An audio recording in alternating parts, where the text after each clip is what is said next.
نور الهداية زار صدري هو مبتدأ أنسي وعمري فعزمت للرحمن أمري. Malam ini kita menyadarkan diri kita, terlebih lagi yang berceramah, jangan kau hanya sampai menyampaikan ayat saja. Hai Abdul Samad, apakah kau yang bicara itu hatimu sudah hidup?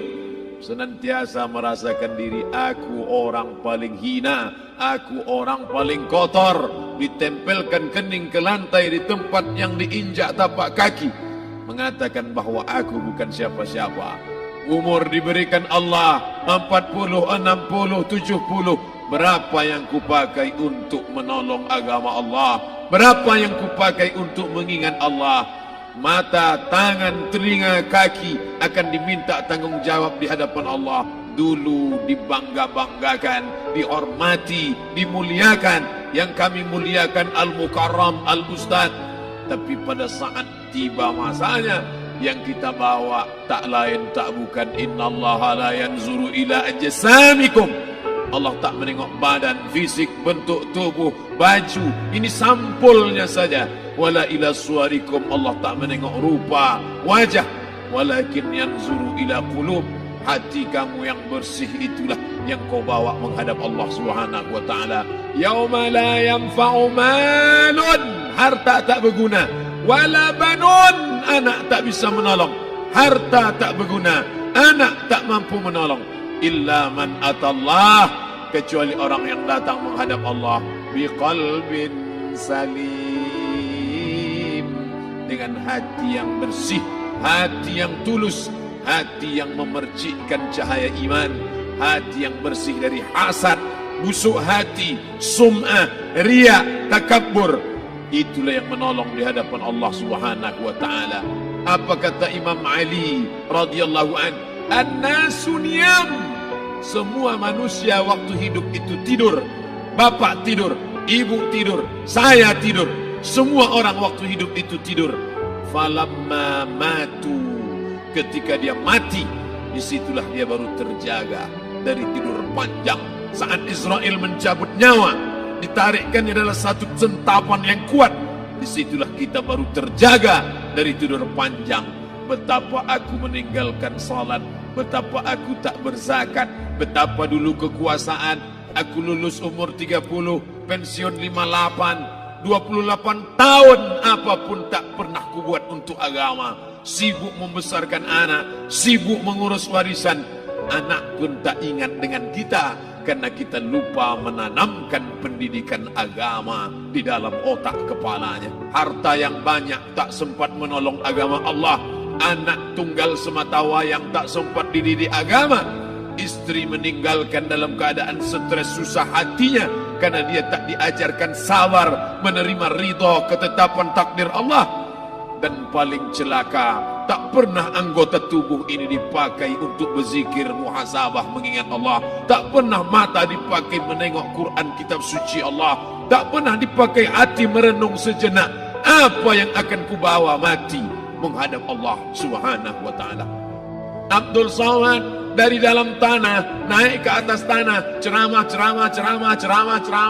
masuk balik ke dalam tanah. Yang kau bawa apa? Baju koko tinggal, peci tinggal, pakaian kehormatan tinggal. Yang kau bawa kain tidak berjahit, disobek, kerak.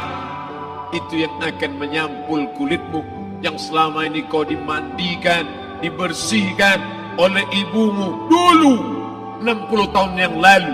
Sampai masanya kau lupa kapan kau dimandikan dulu. Sekarang ruh melihat, disebut dia ruh karena dia raha ya ruhu ruh, seperti aroma semerbak yang datang pergi hinggap. Ruh sampai masanya dia datang masuk ke dalam jasad, ruh sampai masanya dia pergi meninggalkan jasad. Malam ini dimuliakan Al-Mukarram Haji Abdul Samad LCMA. Kenapa Abdul Samad ini dimuliakan? Karena ruh hinggap sejenak sebentar, sampai masanya besok pagi dia ruh keluar dari dalam tubuh ini. Anak yang katanya ayahku sayang, Istri katanya, kaulah abang. Sampai masanya mereka tak lagi mau mendekat. Rumah itu saya yang buat, saya yang mengukurnya. Tapi begitu ruh sudah keluar dari badan, tidak satu pun semeter, sesenti, sejengkal, sehasta ada tempat di rumah itu untuk jenazah bernama jenazah Abdul Somad. Mana kawan, sahabat, andai tolan, anak menantu, teman sekantor, semuanya pergi meninggalkan. Yang tetap dibawa, kalau pernah kaki melangkah salat berjamaah di masjid, kalau pernah tangan mengusap kepala anak yatim, kalau pernah tangan mengucap subhanallah. Nanti di akhir tausiah kita akan berzikir, munajat, muhasabah diri, berdoa, mengenang apa yang akan kita bawa menghadap Allah Subhanahu wa taala. Datang malaikat membawa kain kafan dari cahaya, akan menyambut ruh yang mulia. Hadis riwayat Ahmad bin Ambal dalam kitab Al-Musnad, turun malaikat berlomba-lomba membawa kain putih dari cahaya, menunggu ruh akan keluar. Ruh menetes seperti embun di ujung daun. Daun tidak bergoyang, ranting tidak patah. Ruh menetes pelan turun ke dalam kain kafan, dibawa malaikat ke pintu langit. Tak sabar mereka menyambut. Inikah dia yang selama ini berjamaah? Berapa banyak yang masyhur terkenal di bumi, malaikat tak mengenal dia. Ini ruh siapa? Tapi ini bukan LCMA, dia bukan ustaz, dia bukan ulama, tapi imannya dalam, kekuasaan dipakai menolong agama Allah. Ruhnya keluar di bawah, semua malaikat mengucapkan salam. Inilah orang yang selama ini kami tunggu-tunggu, catatannya sudah lama. Setiap pagi petang, malaikat subuh membawa catatan namanya, malaikat malam membawa catatan namanya. Kami merindukannya. Begitu orang-orang yang masyhur di langit, tapi tak dikenal makhluk bumi. Tapi ada sebaliknya, yang rohnya disentapkan, ditarik malaikat dengan begitu tarikan yang sangat kuat. Nabi bertanya saat Isra Mi'raj kepada mereka yang sudah mati ribuan tahun yang lalu, apa yang kalian rasakan? Yang satu mengatakan seperti tebasan pedang di tempat yang sama beratus kali. Yang satu mengatakan seperti kambing yang dikuliti hidup-hidup. Yang satu mengatakan seperti mata kail pancing ditarik dari kulit yang basah. Maka kita berdoa setiap selesai salat, Allahumma hawwin alaina, ringankan kami ya Allah, fi sakaratil maut, di saat sakaratul maut yang amat sangat menyakitkan itu, di saat malam pertama di tempat yang gelap, di tempat yang tak pernah diimpikan oleh orang, tapi kita tetap melewati dan merasakannya.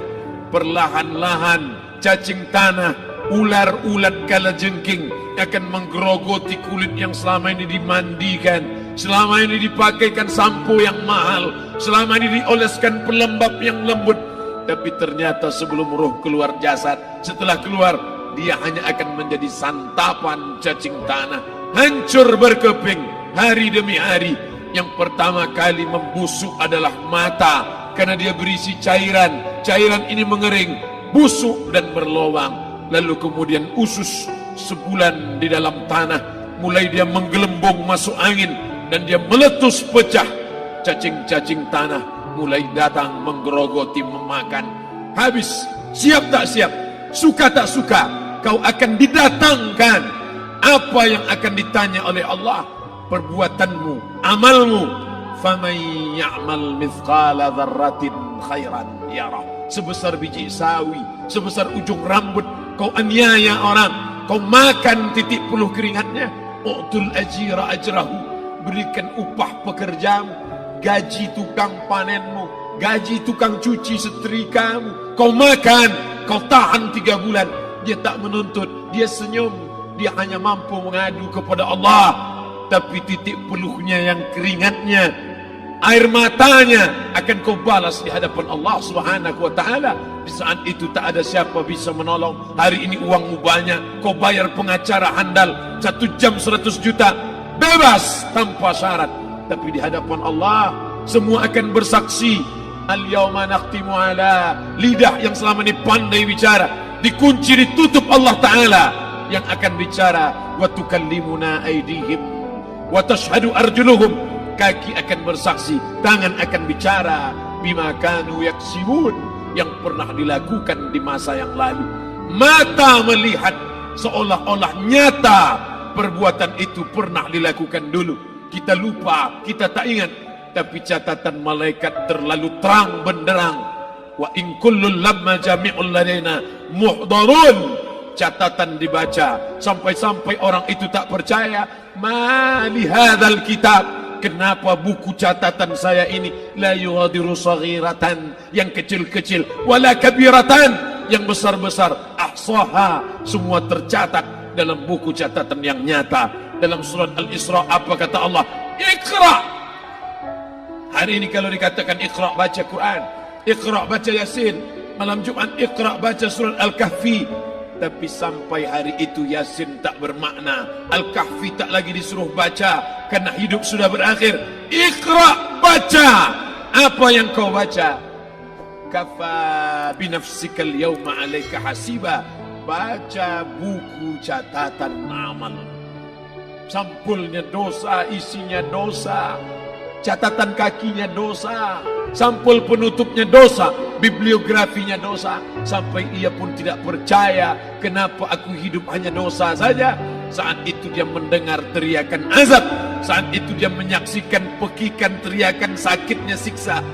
Rabbana, ya Tuhan kami, farji'na, balikkan lagi kami ke dunia. Rabbana, ya Tuhan kami, absarna, mata kami sudah melihat azab, wa sami'na, telinga kami sudah mendengar sakitnya pekikan teriakan jeritan.